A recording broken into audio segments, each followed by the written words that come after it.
Christelle Rey, je suis commissaire de course désignée par l'Union cycliste internationale pour le Tour de Romandie et je viens de France, une petite ville à côté de Lyon.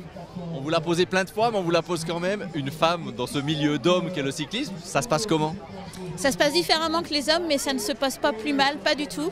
On a une position, une considération différente dont il faut profiter, puisque les directeurs sportifs, les coureurs sont des gentlemen, et avec nous aussi.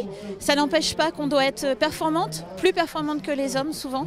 Donc toujours se remettre en question, travailler plus, mais sinon aucun problème. En deux mots, votre fonction dans l'étape, vous êtes l'arbitre de la course? Oui, tout à fait. Donc les commissaires sont motorisés, heureusement. Donc moi je roule en voiture, il y a une partie du jury qui roule en moto également.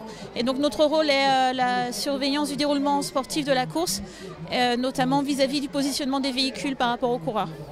On est au départ de la deuxième étape du Tour de Romandie, un mini Tour de France? Mini Tour de France, oui. Alors c'est le premier gros rendez-vous pour les coureurs intéressés par le Tour de France, bien évidemment. C'est une transition aussi pour les coureurs qui sortent des classiques, et notamment des Ardennaises. Donc c'est pour ça qu'on a un très joli plateau. Donc première grosse étape pour préparer le Tour de France certainement, mais les courses par étapes comme le Tour de Romandie ne sont pas que des courses de préparation. Elles sont gros plateau ici cette année. Ouais, gros plateau, et j'espère que la bagarre commencera. Alors, on ne sait pas trop quand, parce que tout le monde s'observe, on ne connaît pas les états de forme. On n'a pas trop d'indices après la première étape contre la Montrière, donc on ne sait pas quand. Mais le Tour de Romandie n'est pas un mini Tour de France, il a son identité.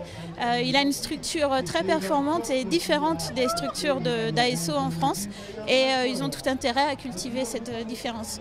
Vous voyez le village de départ ce matin, on sent une grosse ambiance, vous êtes impressionné? Oui, alors je suis impressionnée, on est en pleine semaine. D'habitude, quand je viens en Suisse pour des événements sportifs, il n'y a quand même pas un gros engouement populaire. Et donc là, on voit qu'il y a une mobilisation notamment des enfants, et ça me fait plaisir parce qu'on constate quand même à travers l'Europe qu'on a la moyenne d'âge derrière les barrières qui augmente. Donc là, la mobilisation des jeunes fait plaisir à voir. Merci beaucoup, bonne semaine. Merci.